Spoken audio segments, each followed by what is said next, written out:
It is that time, Manchester derby, Man City against Manchester United. And I don't know, maybe it's my Liverpool bias, but this is the one fixture every year I look forward to since Pep's come in charge, because I'm going, United haven't got a chance.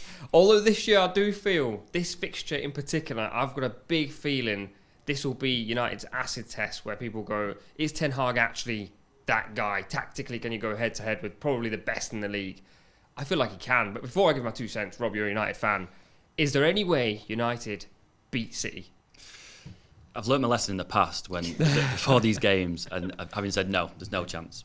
But occasionally United have turned up at the Etihad, whether it was under Louis van Gaal, whether it was under Ole Gunnar Solskjaer, a time when you just thought there was absolutely no chance. And somehow they came up with a game plan to counter what Pep was trying to do, to get the best out of the players that they had available and to win. So I've learnt my lesson so many times in the past. Yeah, there is a chance that they could go there, even though City are playing so well. United is still kind of trying to build some momentum. Obviously still a little bit scarred for what happened against Brighton and Brentford at the start of the season.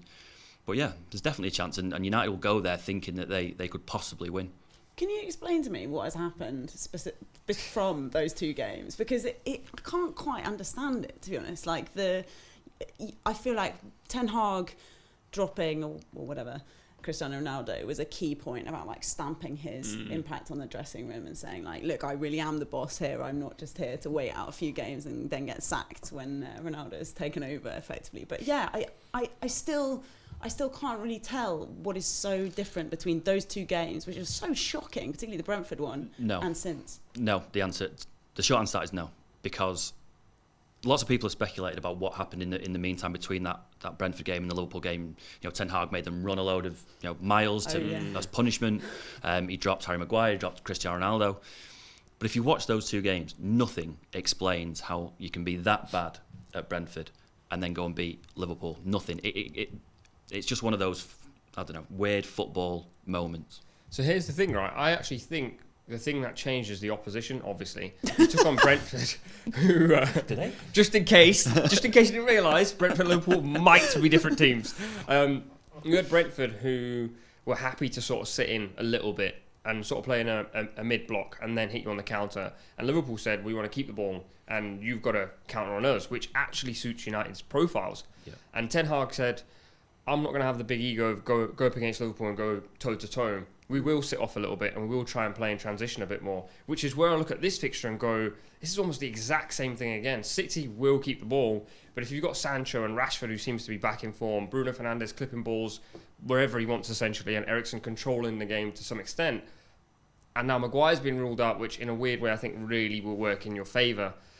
You kind of go, that's probably where United can win this game. In behind Cancelo, in behind whether it's Walker or whether City play Cancelo on the opposite side, Aki at left back. I can't predict Pep's tactics, but I feel as though there's that opportunity for United in transition where they probably could harm City.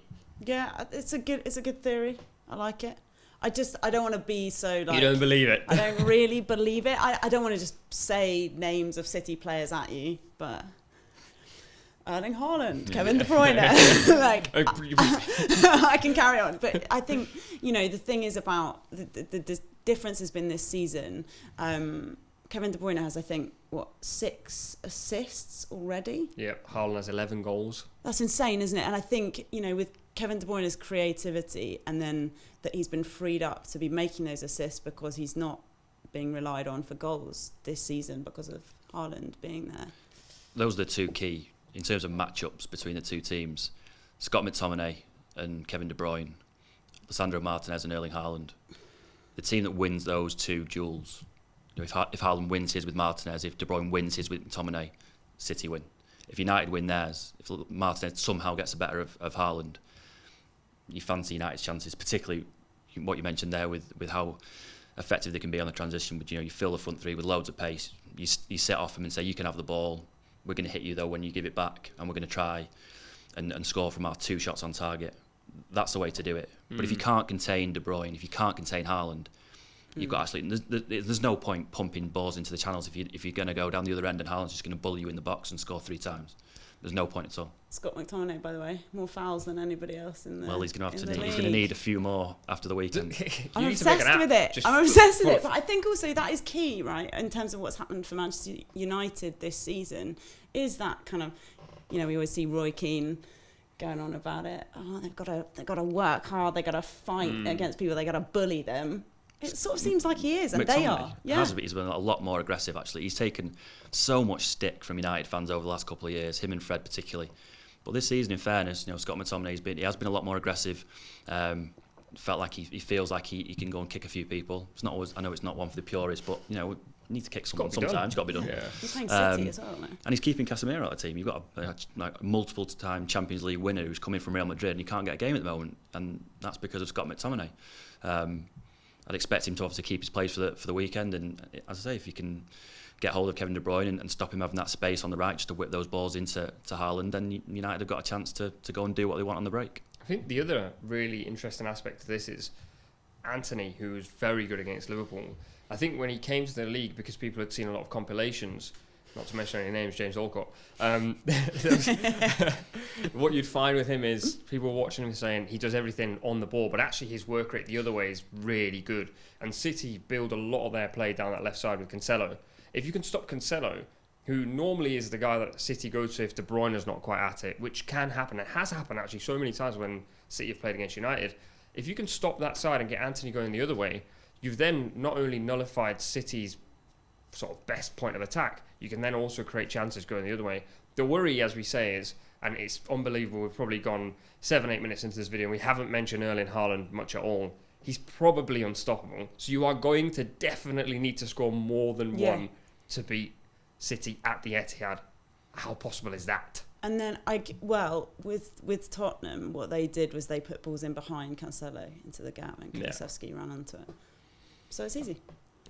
Who was playing those balls though? It was probably Erik Dyer, I'm guessing, playing the left to right diags. Yeah. So Lisandro Martinez is probably he's a perfect profile for that, because technically he's very, very good. He's going to be so important, not just defensively, because he's got to deal with Erling Haaland and the physicality. People have spoken loads before about Martinez isn't the tallest, he's not the strongest. Obviously wants to be dead aggressive, but in terms of going up against Haaland, you're giving away 5 inches. It's not going to be easy. But when he's on the ball in particular, it's going to be so important to get United moving, particularly in transitions. If you win the ball back on the edge of your own box, that first pass has got to be so precise into midfielders, and then midfielders into the channels. Give Rashford, Martial, if he's fit, something to chase. That's how you do it. Obviously, it sounds very easy. I imagine every team sits down and they're like, if we do this, we beat City. Yeah. And then turn up on the weekend and they batter you 5-0 and you go, we tried, but it just didn't work. We went to the last game before the international break, the Wolves game.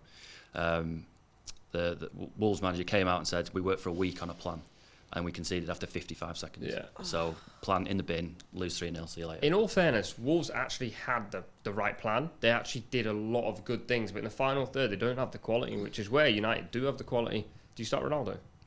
I think they might have to because of injuries, but if everyone's fit, no.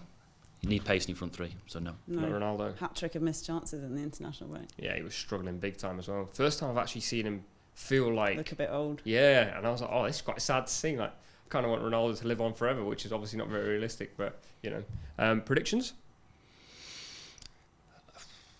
It's either going to be 4-1 to City or 1-0 to United. And I'm going to go 1-0 to United. Oh, love it. Hold on, we just said City will definitely score. You're like, it's going to finish 1-0 though. All right. Yeah, it's good. I think Haaland can't keep scoring. I mean, he has to. He's in my fantasy. He says on the verge of Haaland scoring another hat-trick. Yeah, I think hat-trick Haaland. Yeah. So 4-2. I'll give you 2. Wow. I think 2-1 United. I think United score first, Haaland equaliser, and then Rashford likes scoring against City. He does. 2-1 Loves a goal against City. Thanks so much for watching ESPN on YouTube, and for more sports highlights and analysis, be sure to download the ESPN app, and for premium content and live streaming, subscribe to ESPN Plus.